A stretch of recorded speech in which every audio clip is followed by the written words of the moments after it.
noite, irmãos, amigos, graça e paz, amém? Estamos iniciando mais um culto de adoração ao nosso Deus, online, pelo canal do YouTube, e nós queremos agradecer a Deus por essa oportunidade. Primeiramente, irmãos, queremos passar uns avisos à igreja. De segunda a sexta-feira está havendo uma sala de oração pela Junta de Missões Nacionais, comandada pelo pastor Fernando Brandão.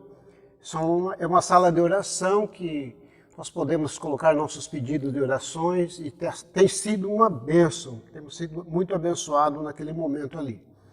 Também todos os domingos, irmãos, temos a nossa escola bíblica dominical aqui na Igreja Batista do Centenário, cada classe, através da sua sala de reunião pelo Google Meet, né? Está tendo a ministração das aulas às 9 horas e a transmissão do culto online todos os domingos às 18 horas, pela Igreja Batista do Centenário, e não deixem de assistir, meus irmãos.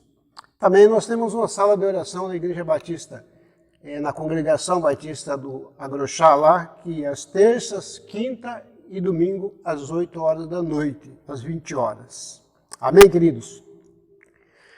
Eu quero compartilhar com os irmãos um texto da Palavra de Deus, que está no livro de Salmo 113, de 1 a 9, diz o seguinte: Aleluia! Louvai, servos do Senhor, louvai o nome do Senhor. Bendito seja o nome do Senhor, agora e para todos sempre. Do nascimento do sol até ao acaso, louvado seja o nome do Senhor. Excelso é o Senhor acima de todas as nações, e a sua glória acima dos céus. Quem há semelhante ao Senhor nosso Deus, cujo trono está nas alturas, que se inclina para ver o que se passa nos céus e sobre a terra? Ele ergue do pó o desvalido e do monturo o necessitado, para assentar ao lado dos príncipes, sim, com os príncipes do seu povo. Faz que a mulher estéril viva a família e seja alegre mãe de filhos. Aleluia! Louvado seja o nosso Deus. Queridos, o salmista aqui está apresentando, nesse Salmo 113, a maneira com que nós devemos nos apresentar perante Deus. O versículo 1 e 2, ele coloca que nós devemos nos apresentar adorando o nosso Deus, louvando o nosso Deus primeiramente, e ele diz: bendito seja o nome do nosso Deus. Né? E ele coloca que esse louvor tem que ser em todo o tempo, em qualquer situação, em qualquer momento da nossa vida. Né? Coloca também que o nosso Deus é um Deus incomparável. A partir do versículo 5 ele diz: quem há semelhante ao nosso Deus? Não há como comparar o nosso Deus. Não há nada nesse mundo que possamos comparar com a grandeza e a glória do nosso Deus. E ele também acrescenta que nada passa despercebido ao olhar do nosso Deus. É Ele que dá sustento, que ergue do pó desvalido. Ele que dá alento, é Ele que restaura a vida do pobre, do necessitado, do pecador, e que devolve a dignidade ao pecador, dando a salvação e fazendo participante do seu reino. Também resgata os nossos sonhos, devolve aos nossos sonhos para todos aqueles que seguem os seus caminhos, para todos aqueles que buscam ao Senhor. Portanto, a esse Deus maravilhoso, nós devemos render graça. O Senhor dos Exércitos é o único que merece todo o nosso louvor e toda a nossa adoração. Amém? Nós queremos, nesse momento, orar com toda essa igreja. Amantíssimo Deus, eterno Pai, louvado seja o teu nome, Senhor. A ti toda a honra, toda a glória e todo o louvor, Senhor.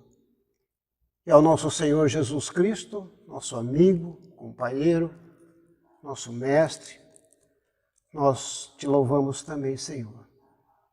Este momento, ó Deus, onde a tua igreja se reúne em adoração. reconhecendo que não há outro além de ti, o Senhor dos Exércitos, o nosso Deus. Recebei, pois, ó Deus, a nossa adoração, nosso louvor, as nossas vidas, ó Pai amado. Também, ó Deus, nós clamamos, ó Pai amado, por todo o povo de Deus que neste momento se reúne, pela vida dos ministros, dos anjos da igreja, os pastores que trarão a Tua palavra, Senhor.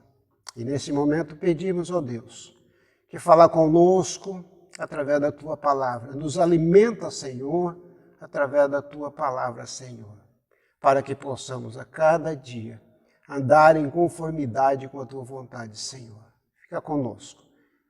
Agradecemos ao nosso Deus, em nome do nosso Senhor e Salvador Jesus Cristo. Amém. Amém, queridos?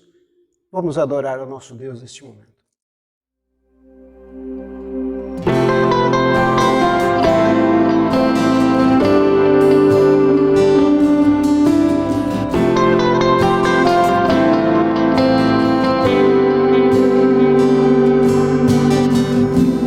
Tu és tudo que eu mais quero. O meu fôlego tu és. Em teus braços é o meu lugar. Estou aqui, estou aqui. Pai, eu amo sua presença.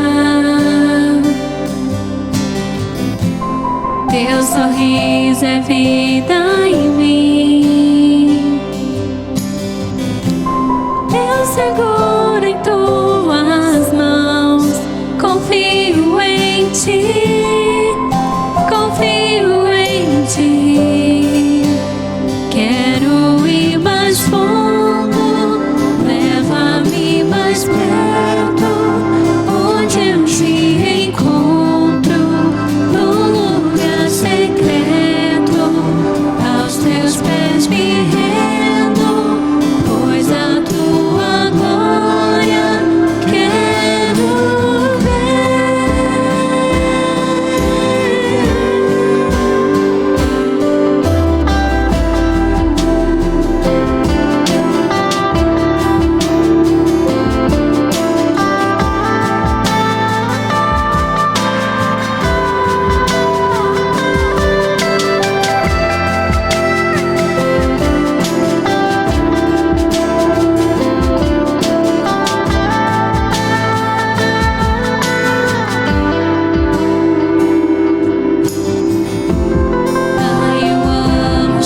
Boa noite, meu irmão, minha irmã, você amigo que está nos assistindo nessa noite, que a graça e a paz do nosso Senhor e Salvador Jesus Cristo esteja sobre a sua vida.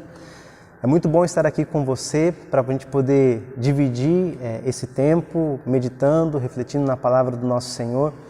Nós já aproveitamos aqui esse espaço para cultuarmos ao nosso Deus através das orações, através dos cânticos que nós dirigimos ao Senhor, porque somente Ele é digno de toda a honra, de toda a glória, de todo louvor.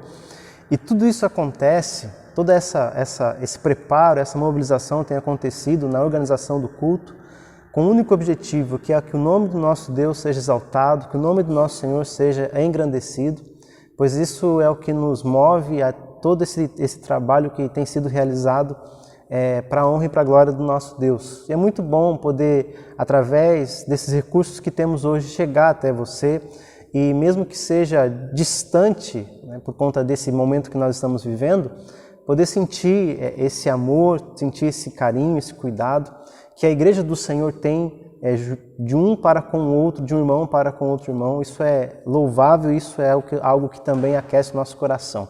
Então, desde já eu queria desejar a você um feliz domingo e externar aqui todo o meu respeito, todo o meu carinho, todo o meu amor que tem por você e por toda a sua família. Nessa noite eu quero dividir com você um texto da palavra do nosso Deus que encontra-se lá no primeiro livro de Reis, no capítulo 17. Nós vamos ler a partir do versículo 1. E esse texto eu imagino que você o conheça bem. Fala-nos sobre o profeta Elias, começa a contar a trajetória desse profeta no Reino do Norte, no Reino de Israel. E perceber ali a postura e os desafios que o profeta enfrenta para poder estabelecer o monoteísmo em Israel. Isso acontece com muita frequência no Antigo Testamento, onde por um momento o povo se desvia, volta-se para outros deuses, e esse momento decisivo na história de Israel, Deus levanta o seu profeta para que possa estabelecer esse momento, um tempo de decisão na vida do povo de Israel, bem como na vida do próprio profeta Elias. E eu quero conversar com você hoje justamente sobre isso, sobre a importância da decisão na minha vida e na sua vida.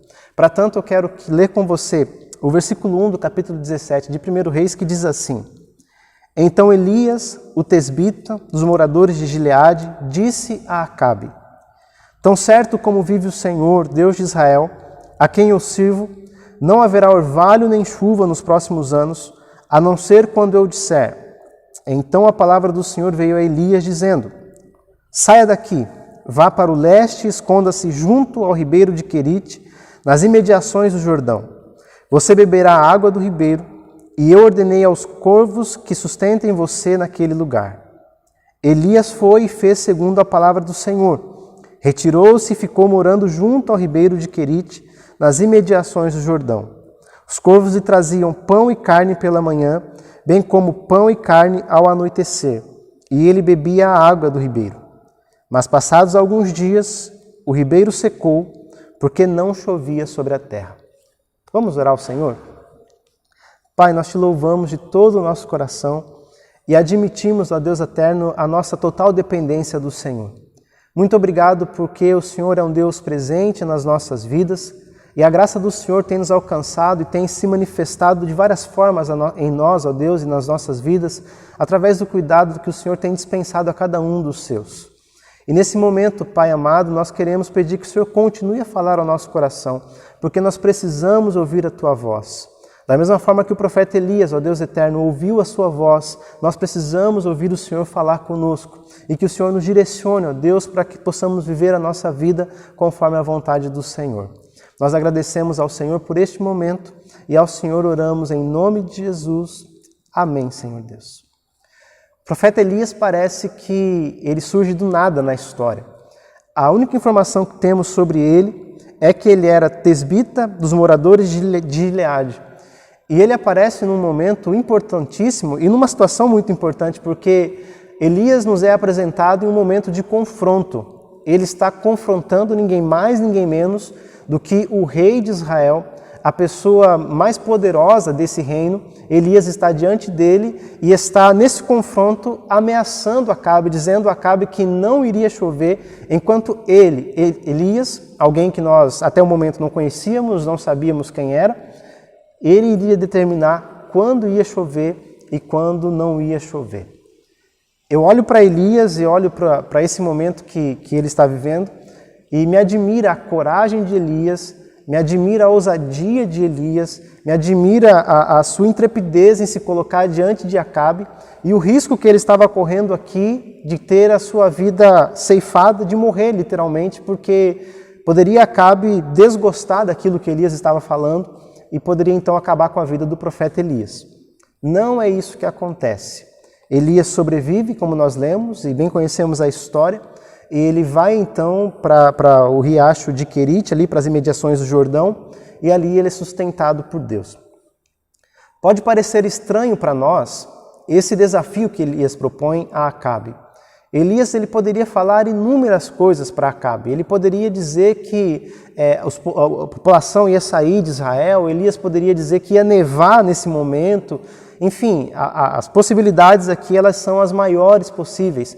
Mas por que será que Elias justamente lança o desafio acerca da chuva, dizendo que para Acabe que não iria chover durante esse período que ele estabelece de 3 anos, a não ser de acordo com a própria palavra dele? Esse desafio que Elias propõe a Acabe, ele não é em vão, ele tem um propósito. E a grande questão aqui é a questão religiosa. Neste exato momento da história, o povo de Israel estava se desviando do Senhor e voltando a sua atenção, voltando a sua adoração para Baal. E é justamente por isso que Elias lança esse desafio para Acabe, dizendo que não iria chover. Mas para que entendamos o que está acontecendo aqui, nós precisamos saber quem era Acabe e quem era Baal. Para isso eu quero ler com você o versículo 29 do capítulo 16, que vai contar a história de Acabe da seguinte forma. Acabe, filho de Onri, começou a reinar sobre Israel no 38º ano do reinado de Asa, rei de Judá. E Acabe, filho de Onri, reinou sobre Israel em Samaria 22 anos. Acabe, filho de Onri, fez o que era mal aos olhos do Senhor, mais do que todos os reis que vieram antes dele. Como se fosse pouca coisa andar nos pecados de Jeroboão, filho de Nabate, Acabe foi mais longe e tomou por mulher Jezabel, filha de Etbaal, rei dos Sidônios, e serviu Baal e o adorou. Levantou um altar a Baal no templo de Baal que tinha edificado em Samaria. Acabe fez também um poste da deusa Azerá, de maneira que cometeu mais abominações para irritar o Senhor, Deus de Israel, do que todos os reis de Israel que vieram antes dele. Então este é o cenário que nós encontramos aqui. Não é à toa que Elias aparece. Então nós podemos perceber que Acabe era um rei de Israel, filho de Onri, e que leva a alcunha, ele recebe esse título, essa fama, de ser o pior dos reis que existiram antes dele. De todos os reis que Israel teve, Acabe recebe o título e a honraria de ter sido o pior de todos eles. Pior em que sentido ou em que perspectiva? Na perspectiva de um rei que serve a Deus. Deus ele é o grande referencial para nós em todos os aspectos da nossa vida. Deus é o grande referencial para mim enquanto pai. Eu sempre serei medido na minha relação com o meu Deus. Eu sempre serei medido na minha relação e na minha disposição em seguir Jesus. E com Acabe não foi diferente. Acabe foi tido como o pior rei de Israel, porque Acabe foi aquele que virou as costas deliberadamente para o seu Deus. E como isso começa a acontecer na vida de Acabe? Como é que Acabe começa a ceder espaço ou terreno na sua espiritualidade e em sua religiosidade? Isso começa quando Acabe casa-se com Jezabel, que era filha de Etbaal, rei dos Sidônios. Quando Acabe casa-se com Jezabel, e este casamento ele também tinha um viés político, e quando Jezabel vem para Samaria e passa a morar em Israel, em Samaria, que era a capital de Israel, Jezabel ela traz consigo também a idolatria ou a religião do seu povo. E quem é que Jezabel traz para Samaria? ela traz a adoração a Baal e a adoração a Azerá. Baal, ele era o deus cananeu, um deus fenício, e uma das características de Baal é que ele era filho de El, que era assim o principal deus cananeu.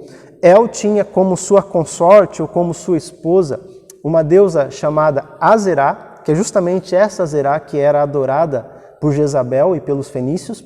E um dos filhos de El tinha 70 filhos, deuses, todos eles deuses, e um dos seus filhos era Baal. E Baal era aquele deus cananeu que era responsável pela tempestade, que era responsável por governar a vida urbana.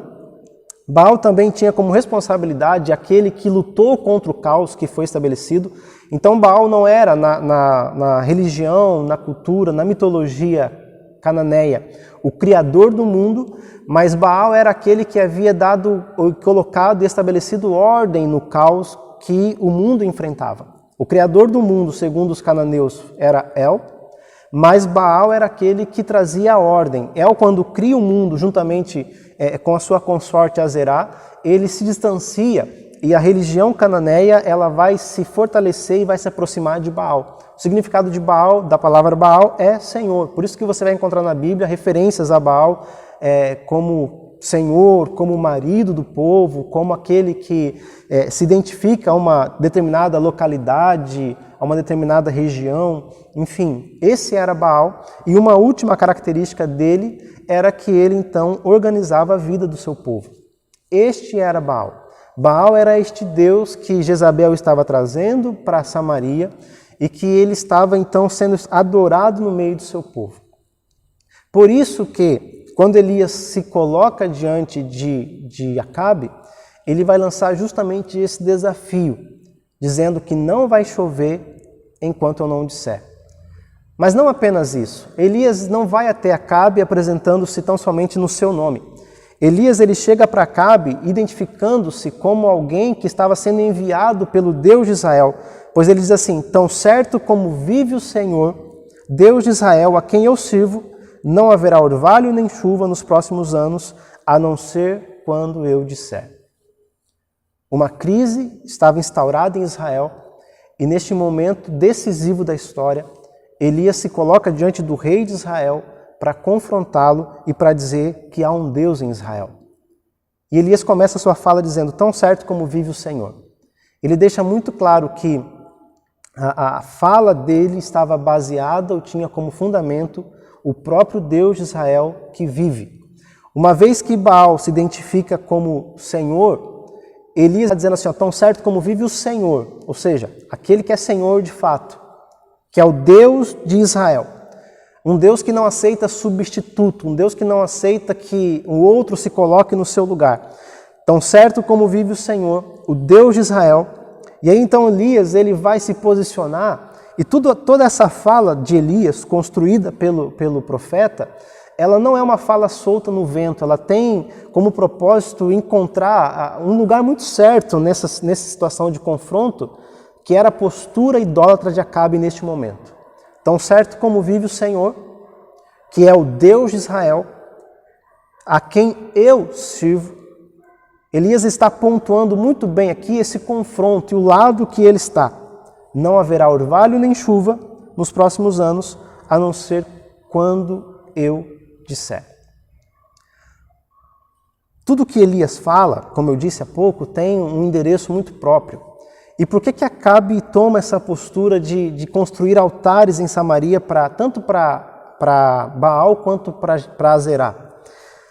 Porque o rei era responsável por trazer a paz, a segurança e a prosperidade para o seu povo. Então, diante disso, Acabe olha para Baal e olha para Azerá e ele percebe nesses deuses cananeus essa possibilidade de alcançar aquilo que ele tanto precisava e que o povo também esperava dele como rei. Olhando para a história de Israel, nós vamos perceber que muitos reis serviram ao Senhor, principalmente os reis de Judá, do Reino do Sul, serviram ao Senhor, caminharam com Deus e Deus abençoou o povo. Quando este rei, que representava tanto a figura religiosa quanto a figura política, se desviava de Deus, o caminho do povo também era de mal ao pior. Portanto, aquilo que o rei fazia tinha reflexo direto na vida do seu povo. Quando Acabe se desvia do Senhor, Elias se coloca justamente nessa situação para dizer que Deus, Yahvé, o Deus de Israel, ainda era o Deus que se reinava naquele lugar e que ele era o único capaz de fazer com que a chuva viesse ou a chuva cessasse. Para que o povo entendesse que Baal não era o Deus da chuva, não era o Deus da fertilidade, não era o Deus da prosperidade por conta disso, até porque por ser uma nação agrícola que dependia do fruto da terra, se não chovesse, esse povo entrava numa crise muito profunda, numa seca profunda e por conta disso perdia aquilo que trazia sustento direto, que era o produto da terra.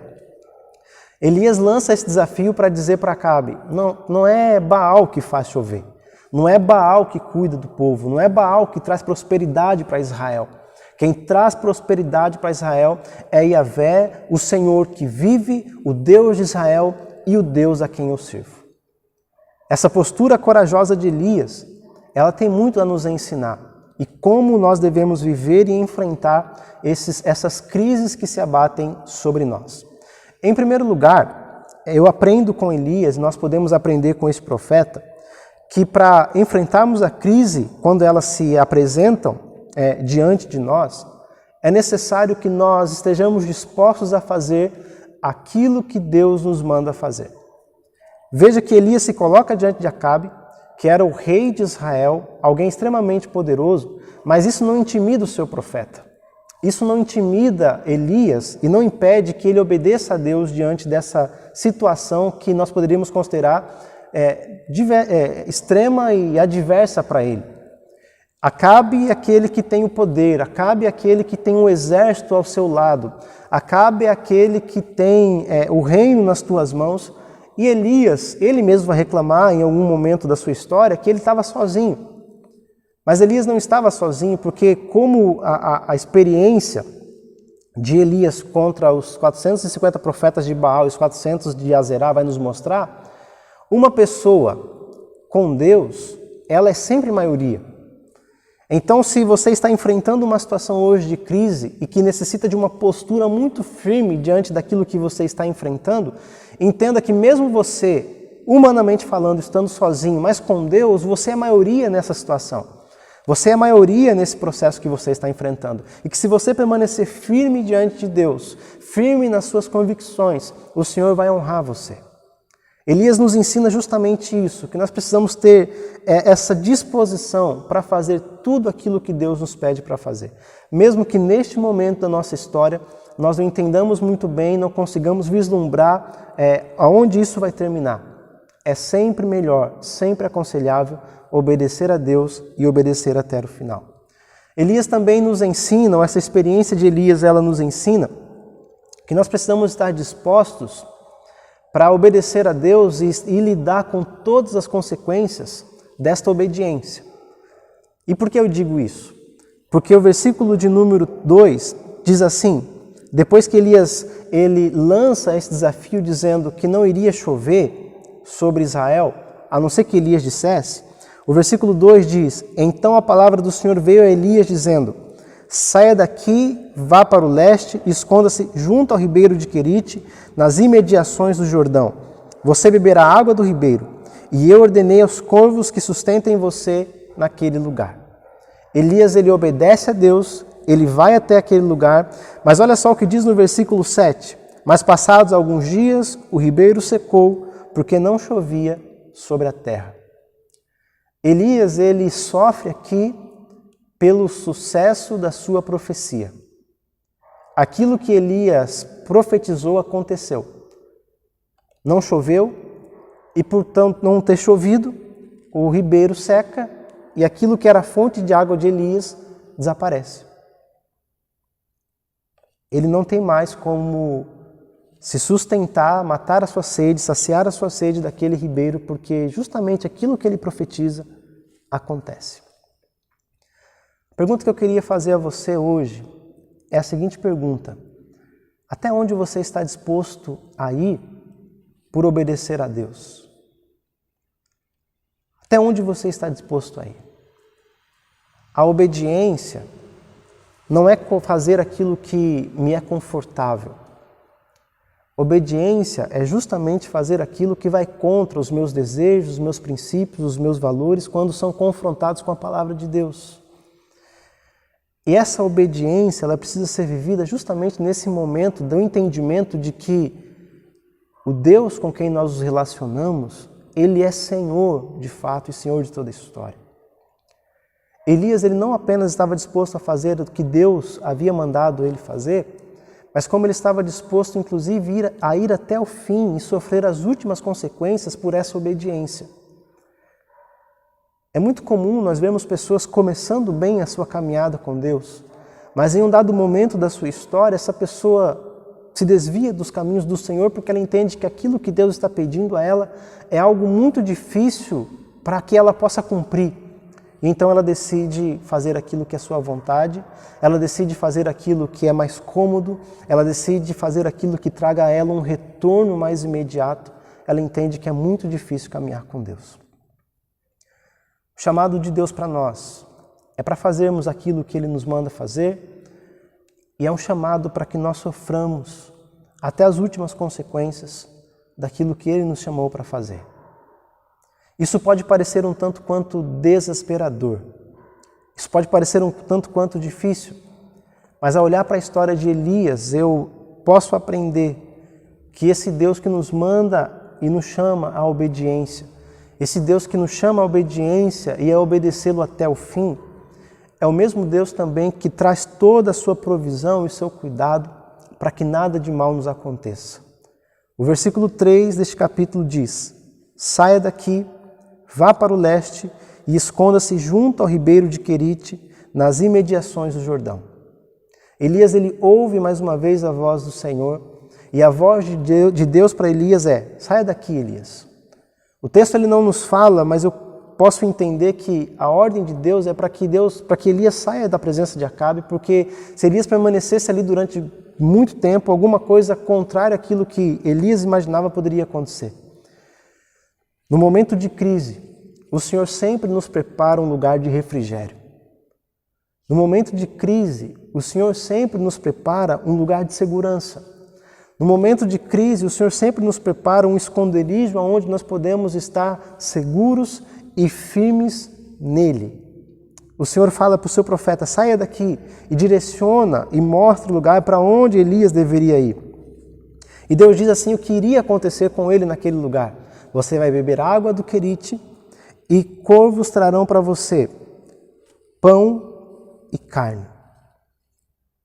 Esse caminho da obediência, esse caminho da permanência até o fim, gera para nós também oportunidades únicas de vivenciar o milagre de Deus.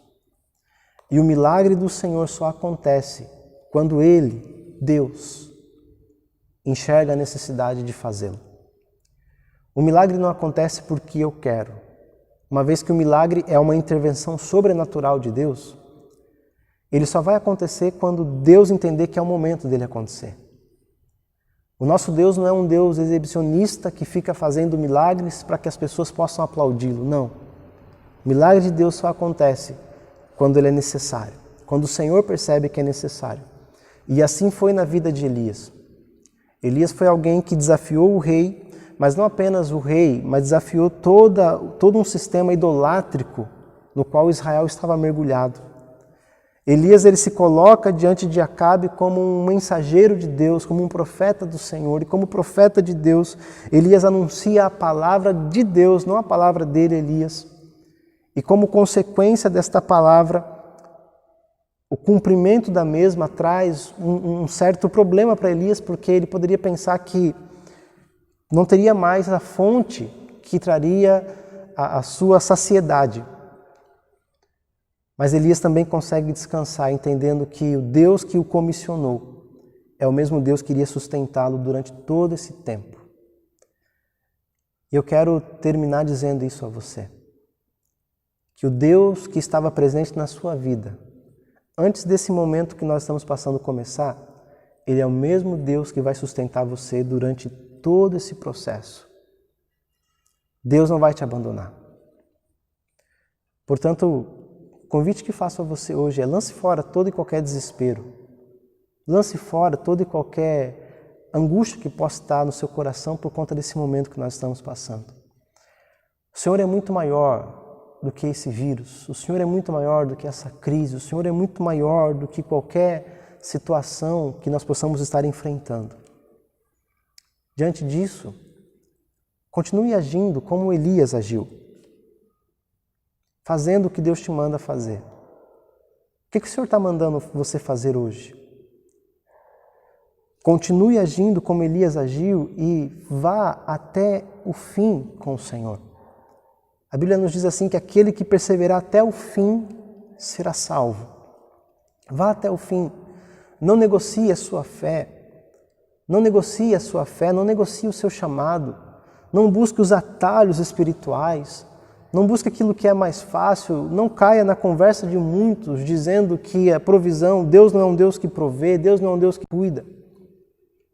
E nesses últimos tempos nós temos ouvido muitas vozes concorrendo pela nossa fidelidade. Vozes que estão clamando para que nós voltemos a nossa atenção, voltemos a nossa devoção a esses que estão buscando constantemente a nossa atenção. Que nesses dias nós sejamos como Elias, homens e mulheres que obedecem ao Senhor, que fazem justamente aquilo que o Senhor lhes manda fazer. Que nesses últimos dias nós sejamos como Elias e a nossa obediência, ela seja uma obediência comprometida a ir até o final, a ir até as últimas consequências. Que nesses últimos dias também sejamos como Elias, pessoas que creem que Deus lhes preparará um lugar de refrigério, um lugar de segurança, um lugar de proteção, um lugar de provisão. Que em nome de Cristo Jesus, nesse momento que nós estamos vivendo, nós possamos continuar servindo ao Senhor. Que o Senhor, ao olhar para mim e para você, possa encontrar em nós servos dispostos, possa encontrar em nós servos que estão caminhando firmes na presença dEle e nessa fidelidade, louvando, honrando e anunciando o Seu nome até que Ele venha. Por isso, que em nome de Cristo Jesus, seja esse o tempo de nós nos levantarmos como igreja do Senhor para testemunhar do Senhor nesse tempo de crise que nós estamos enfrentando. Que em nome de Jesus nós possamos estar vivendo um tempo de avivamento nas nossas vidas. Avivamento esse que vem por conta de um entendimento de quem é o Deus do nosso tempo, quem é o Deus do Brasil, que há um Deus em Israel, mas da mesma maneira há um Deus no Brasil, que existem homens e mulheres no Brasil que constituem a igreja do Senhor e que esta igreja é uma igreja que não condiciona a sua adoração, não condiciona a sua fidelidade, não condiciona o seu compromisso a Deus, mas permanece firme com o Senhor em todos os momentos da sua vida.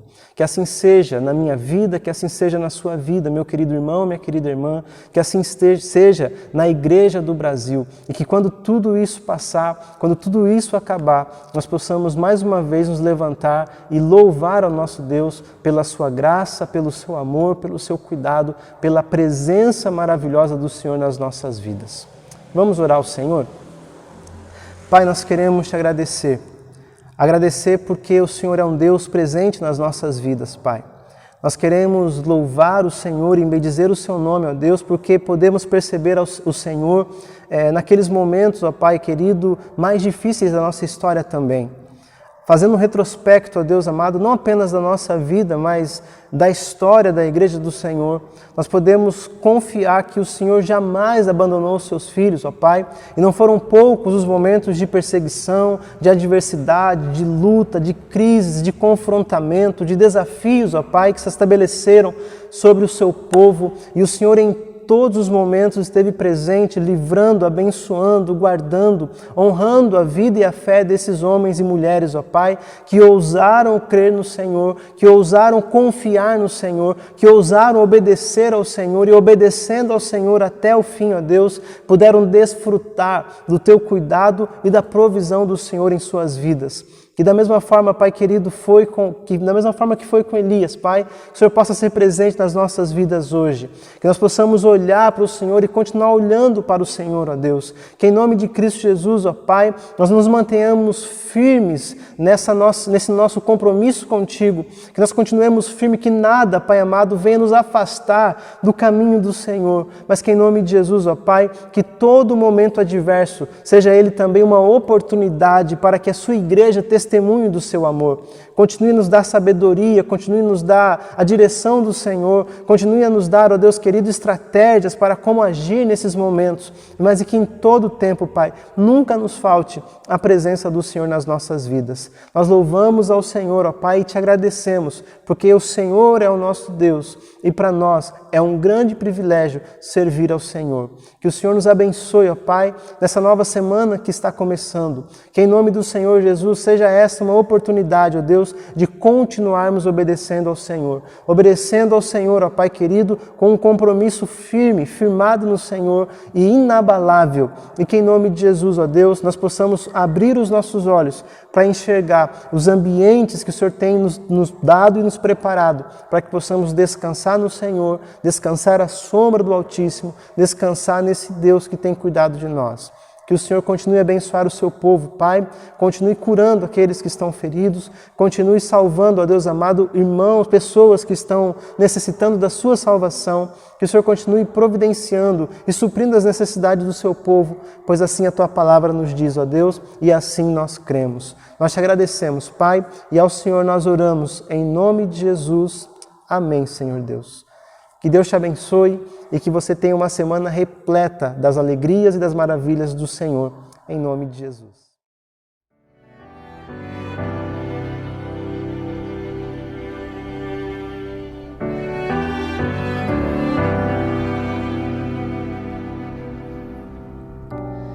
Tenha sobre ti um só cuidado, qualquer que seja. Pois somente um seria muito para ti. É meu, somente meu, todo o trabalho. E o teu trabalho é descansar em mim. É meu, somente meu, todo o trabalho. E o teu trabalho é descansar em mim.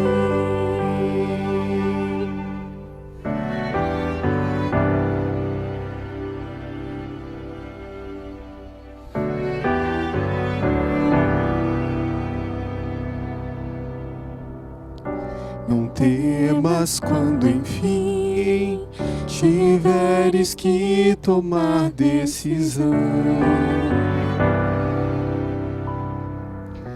Entrega tudo a mim, confia de todo o coração.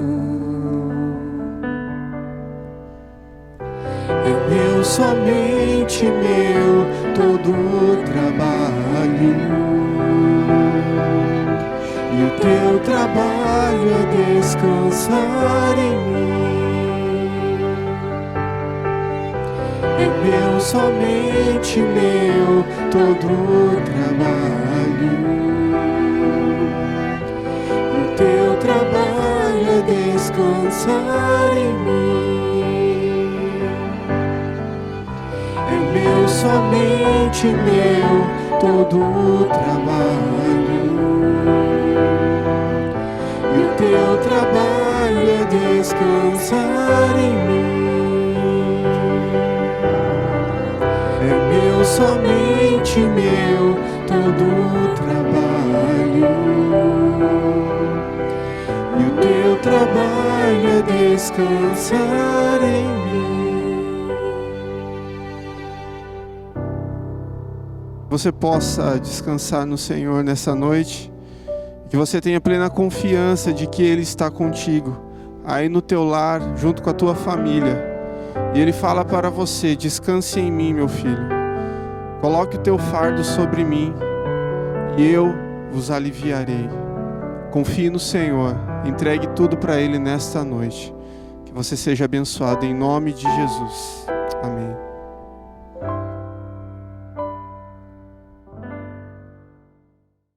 Amém, irmãos? Graças a Deus. Agradecemos a Deus pela manifestação da sua palavra em nossos corações e pela instrumentalidade do nosso pastor, do nosso amado pastor, servo de Deus, com sua mensagem edificante a nossos corações. Rogamos a Deus que o Espírito Santo nos conduza como igreja e sempre nessa direção, para nunca nos afastarmos da sua presença. Deus abençoe a todos os irmãos que participaram desse culto e continue orando por esta igreja, pela vida do pastor e pela vida de todos os nossos irmãos. Deus abençoe. Nós vamos estar orando nesse momento. Te agradecemos, ó Deus, por este período da Tua palavra, Senhor, ministrada pelo Teu servo, que sempre tem trazido, ó Deus, um alimento espiritual que tem abençoado nossos corações e que elas fiquem gravadas no nosso coração, Senhor, para sermos servos obedientes ao Senhor e filhas, ó Pai, para agradar ao nosso Deus. Te agradecemos, nosso Deus.